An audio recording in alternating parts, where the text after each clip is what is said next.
Welcome to CityWise. I'm your host, Tiana Stevens. CityWise is produced by the City of Rochester to shine a spotlight on city living at its best. Well, Mayor Lovely Warren has declared 2018 the Year of Frederick Douglass in recognition of the 200th anniversary of the birth of famed abolitionist, freedom fighter, and Rochester's favorite son. Dozens of community organizations are hosting events throughout the year, including the Central Library and, of course, the Frederick Douglass Community Library. City historian and historical services consultant for the Rochester Public Library, Christine Ridarsky, is here today, along with Robert Djed Snead, owner and publisher at MoonWater Products. So both of you are very involved in many Douglass-related projects and events throughout the year. So thank you so much for taking the time to join us today. Thank you for having me. So Christine, what a time to be the city historian. So we just came off of the New York State suffrage centennial, and now we're going right in to the bicentennial anniversary for Frederick Douglass. How have you been preparing for this? Oh, you know, it's been a whirlwind and amazing. You know, it's always a privilege to be the historian in the city of Rochester anyway because of this history that we have. But to be marking these back-to-back anniversaries is incredible. So we came right off of the work that we did for the 2017 New York State Women's History Centennial and went right into preparing for the Douglass Bicentennial. And a lot of the celebrations that I'm involved in are focused around the Frederick Douglass Monument here in the city. It was the first monument to an African American, a public monument in the country. So I've been spending a lot of time learning about that, doing research. I've been reading a lot of old newspapers.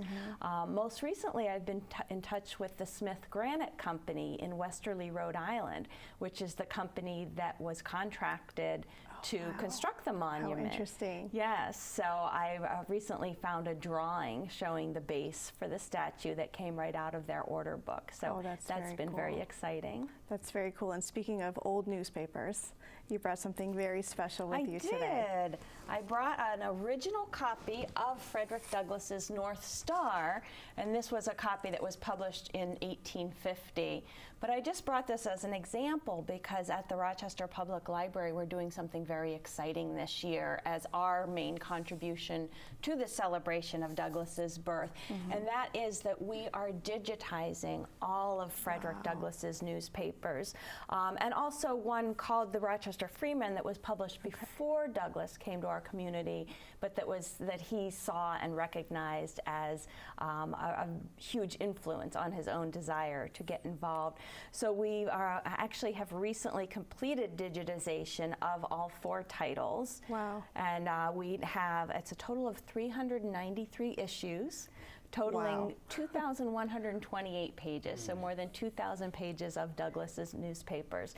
And what's really exciting about this is that there have been previous digital versions available, but they're all behind a paywall. You have to pay to have access to them. So as far as we know, we will be the first to have a complete run of a nearly complete run of all of Douglass's newspapers available for free online. So we're very excited. We just got the digital files back from the digitizing company, and we're in the process now of preparing them to be mounted online. So look for an announcement about that later this year. That is so exciting. Yes, it is. And Djed, so if there's a Douglass event or an Underground Railroad event, and you wear so many hats in this community, you're sure to be there. So what do you have planned for the The first thing that we have planned is at the Douglass Library, 971 South Avenue. They've invited me over to perform in the character that I've become familiar and in love with, Reverend J.W. Logan. And I'll be doing a historical reenactment of him and sharing his relationship with Douglass as well as his life, because so many people don't know him. He's kind of been lost with time, but during his time period, he and Douglass were not only contemporaries, but became in-laws. Douglass's son married Logan's daughter, and he became known as the king of the Underground Railroad. And your performances are so engaging, and this is definitely a family-friendly event. How do the kids react when they see you become this character? Very well, and I think it's by storytelling background. I won't let them just sit there. I won't let them just, be, not engaged. Coming from, again, a storytelling background, I like to engage not only the children, but the adults. I'll go up, I'll touch them, I'll have them sing. So it's a thing of being immersed in the moment, instead of just listening. Absolutely. And Christine, there's a number of things happening at the library itself. What can people find when they come to the Rundell building? Well, right now we've got a very small exhibit in the Local History and Genealogy Division on the second floor of the Rundell building. Okay. And what we've tried to do with that is to show places within the community where Douglass left a mark. And so we've produced a little bit of a walking tour or a driving tour brochure that tells you where you can find traces of him. So you can pick this up on the second floor of the Rundell Memorial Building and see a little exhibit that talks about these various locations and their influence on his life. One thing that I'm really looking forward to is on Saturday, February 10th, we have Lee Fott, an author, coming in to talk about the women in Frederick Douglass's life. So that will be at 1 o'clock on Saturday, February 10th on the second floor of the Rundell Memorial Building. And her book is recently published, Women in the World of Frederick Douglass. And it's really interesting. It looks at the women who were influential in his life, starting with his mother and his grandmother, and also looking all the way through the various women, Elizabeth Cady Stanton, but also some of the controversial women in his life too. There were some people, yes, exactly. She will be talking about that, I'm sure. But also looking at his relationship with his daughter, too.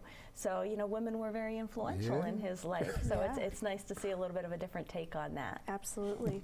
And Djed, there's another event coming up at the Frederick Douglass Community Library happening on the 16th. Yes, on February 16th, a fellow by the name of Nathan Richardson, who I didn't know about, but once I saw the flyer, I went online, I went on YouTube and checked him out, and he has the appearance of Douglass. He's got a beautiful voice. He's a reenactor. He's a reenactor, historical reenactor out of Virginia, and what I saw is engaging and mesmerizing. Like I said, he does Douglass's poetry. And I'm really looking forward. I've made a note on the 16th, 3:30, I believe it is. He's going to be there, so he'll be at the Douglass Library also. Excellent, and all of these activities are free, open to the public. Free and open to the public. So wonderful. Now, Christine, you're also working with other partners in the community who make up the Frederick Douglass Bicentennial Celebration Committee, and so that's led by RCTV and ROCO. How are you working with them on a special project? Well, we've been working together since I think July of last year, and the organizers even before then, to really pull together this community-wide celebration. And there are a number of activities planned, very exciting. The first thing that you'll see is on February 2nd, ROCO will be opening an exhibition called No Soil Better, the Art and Living Legacy of Frederick Douglass. So there they've invited local artists, or some from not necessarily local, I think there's some from Syracuse, to sort of provide a modern interpretation of Douglass and his legacy. And for that, I've prepared a small historical exhibit looking at the statue of Douglass, which is providing us so much inspiration this year. Also, part of this year's celebration on February 14th, as part of RIT's Big Shot, they'll be doing a lighting ceremony at the Douglass statue. We'll be shining flashlights and taking photographs to shine light on him. And the County of Monroe, working with the city, is planning to move the Frederick Douglass statue. So if you know now, he's located sort of down in the bowl at Highland Park. Yeah, he's hard to see. So they're trying to make him more prominent. They're planning to move him up to the corner of South Avenue and Robinson Drive and do a little bit more of an interpretive display there too. So bringing him back to the forefront. Absolutely. So Djed, in addition to the events at the Douglass Community Library, you're involved with the Bronze Theater Collective, and you've written a play.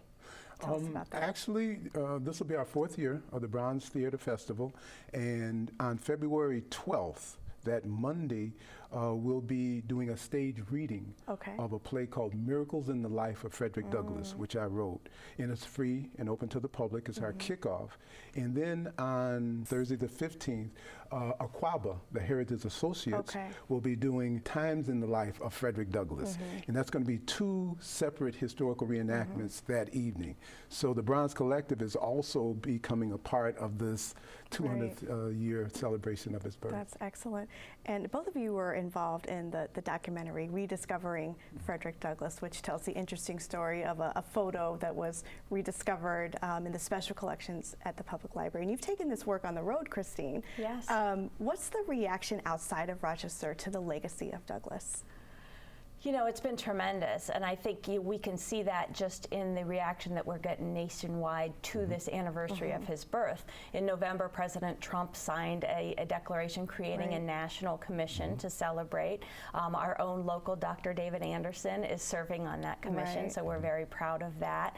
And, you know, there are events scheduled at national parks, at Frederick Douglass's home in Anacostia outside of Washington, D.C.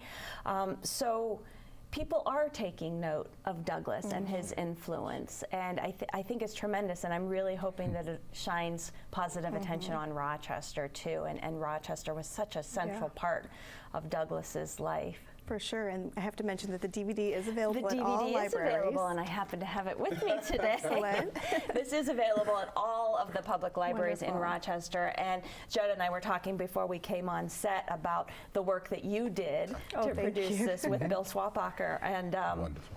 yeah, it is a fabulous film. It runs about 30 minutes, and you know, it really, in a short period of time, shows a lot about Douglass's life and the way he approached and used his image for the positive good, which I think is also represented in the statue of him too. Right, exactly. Djed, final question.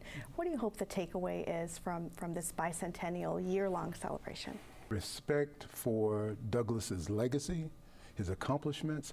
I mean, he was born a slave. And when he died, as you said, he was one of the most photographed, was the most photographed individual in the world. That's right. So if you can imagine overcoming being born a slave, being born black, being born without the respect that is given to a normal person, and then rising to be the ambassador to Haiti. Right. Respect. Right. If we can learn to respect his legacy and his accomplishments, I think America will be moving forward. Right. Well, thank you guys so much for coming on today. For more information related to the year-long bicentennial anniversary of the birth of Frederick Douglass and a full list of events, visit cityofrochester.gov/Frederick Douglass 200.